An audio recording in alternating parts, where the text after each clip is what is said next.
भव्य रोजगार मेळावा माजी नगरसेवक महेश गायकवाड यांना कर्मयोगी पुरस्कार। शिवसेना मातोश्री गुंजाई फाउंडेशन आणि नवजीवन लोक विकास संस्था यांच्या संयुक्त विद्यमाने भव्य रोजगार मेळाव्याचे आयोजन करण्यात आलं। या मेळाव्यात तब्बल 30 नामांकित कंपन्यांनी सहभाग घेतला होता। या उपक्रमाचे आयोजन माजी नगरसेवक महेश गायकवाड आणि सारिका महेश गायकवाड यांच्या अध्यक्षतेखाली करण्यात आलं। कल्याण व परिसरातील तरुणांना रोजगाराच्या संधी उपलब्ध करून देण्याच्या हेतूने हा कार्यक्रम राबविण्यात आला होता। 10वी 12वी ITI पदवीधर व पदवीयुक्त उमेदवारांच्या थेट मुलाखती घेऊन त्यांना योग्य त्या क्षेत्रात तात्काळ रोजगार उपलब्ध करून देण्यात आला। अनेक उमेदवारांना on the spot appointment letter देखील देण्यात आले। Automobile, banking, IT, security, healthcare, retail, engineering आणि मॅन्युफॅक्चरिंग या क्षेत्रातील कंपन्यांनी सहभाग नोंदवला होता। मेळाव्याला युवक युवतींनी मोठ्या संख्येने उपस्थिती राहून उत्स्फूर्तपणे प्रतिसाद दिला। या प्रसंगी समाजकार्य तरुणांना रोजगार उपलब्ध करून देण्यासाठी केलेल्या योगदानाबद्दल माजी नगरसेवक महेश गायकवाड यांनी कर्मयोगी पुरस्कार प्रदान करून सन्मानित केले। महेश गायकवाड यांनी सांगितले, रोजगार मिळवून देणे हेच आमचे सामाजिक उत्तरदायित्व आहे। भविष्यातही अशा उपक्रमांद्वारे युवकांना रोजगार आणि महिलांना स्वावलंबनाच्या संधी उपलब्ध करून देणार आहोत। यावेळी सारिका महेश गायकवाड यांनी महिलांसाठी स्वतंत्र रोजगार मार्गदर्शन केंद्र सुरू करण्याची घोषणा केली। मेळाव्यात उपस्थित नागरिकांनी, कंपन्यांचे प्रतिनिधी आणि उमेदवारांनाही हा उपक्रम अत्यंत यशस्वी ठरल्याचे मत व्यक्त केले। The bureau report, discovery TV news.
Matoshri Gunjai फाउंडेशनच्या माध्यमातून हा रोजगार मेळावा ठेवण्यात आला आहे। कल्याण पूर्वमध्ये तरुण मुलांना काही काम नाही आहे, रोजगार नाही आहे। मोठ्या संख्येने तरुणांनी लाभ घेतला आहे। त्यांना आपण जॉईंट लेटर पण दिला आहे। आजचा मेळावा पाहता भविष्यात आम्ही अजून मोठा मेळावा करण्याचा प्रयत्न करू। चांगलं वाटतंय, महिलांमुळे म्हणजे एक जॉब भेटलाय आणि कुटुंब पण चालतं।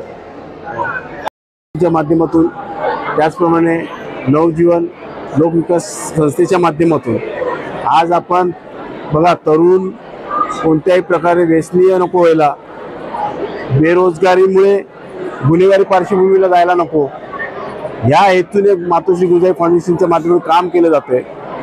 तरुणांच्या हाताला काम मिळालं तर मला वाटतं ते व्यसनी होणार नाही आणि गुन्हेगारी पार्श्वभूमीला जाणार नाही, या हेतूने आम्ही या कल्याण पूर्वेमध्ये तरुणांना आवाहन केलं होतं आणि तरुणांनी मोठ्या प्रमाणात तरुणींनी या ठिकाणी प्रतिसाद दिलाय।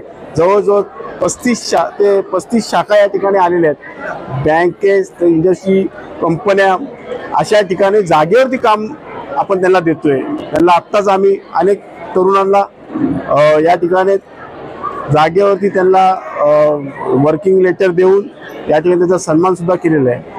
आज मोठ्या प्रमाणात कल्याण पूर्वेला बेरोजगारीचा प्रश्न उद्भवत होता, त्याला गृहीत धरून आम्ही ह्या कार्यक्रमाचं आयोजन केलं।